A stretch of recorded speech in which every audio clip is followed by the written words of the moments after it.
Why in Pakistan and some masjids here, why don't they prioritize women's spaces and centers of education, especially in masjid? That's a pity. That's something that we are all for. We must do that. And women's spaces in mosques must be given special importance, even I think more importance than men, because they are, I would say, severely neglected. And I would not just call this neglect, I would call it negligence on the part of the clergy. So I think this is again has to do with the wrong attitude towards women, in which it is generally thought. I mean, I'm not saying that everyone thinks like this, but many Muslim scholars at the masjid level, they still think that, well, women should just go out of their homes. If it is very essential, they should pray at home. If they are able to even educate themselves by remaining at home, that is preferable.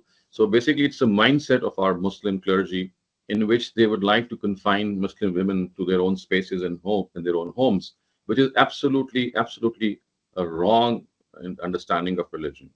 If you look at the Prophet's own times, you'll find women at the side of men. They would come to the mosque of the Prophet, the Masjid Nabawi, the Haram. Even today, you can see that men and women, they don't even have separate places to pray. They pray side by side, right next to one another. In the Masjid of the Prophet, which is in Medina, women and men, they would pray together in his own times, and he would give khutbah. I mean, it would be as if on one side would be women, and on the other side would be men, and the Prophet would go and deliver his khutbah to each side, and they would be standing parallel to one another.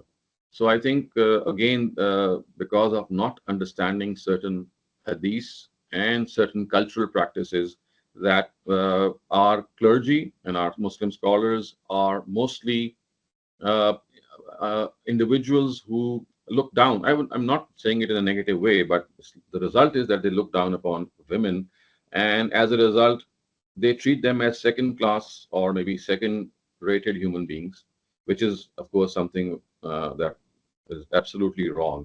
So, if you think that more spaces should be given to women in the mosques, well, this is something that we need to raise our voices about.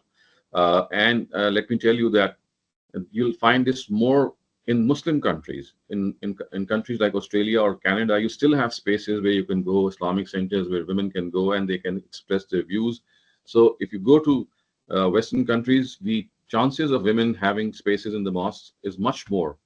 It's actually the opposite in Muslim countries like Pakistan, or in let's say countries like I mean, I'll especially talk about Pakistan. You'll find the attitude is absolutely uh, I would say shocking, and we need a great revision in this to revisit and reevaluate. But the thing is that because of the fact that our religious scholars are not willing to revisit and reassess, assess or re-evaluate their understanding, so they have this understanding for centuries, and they think that women have to be confined to their homes.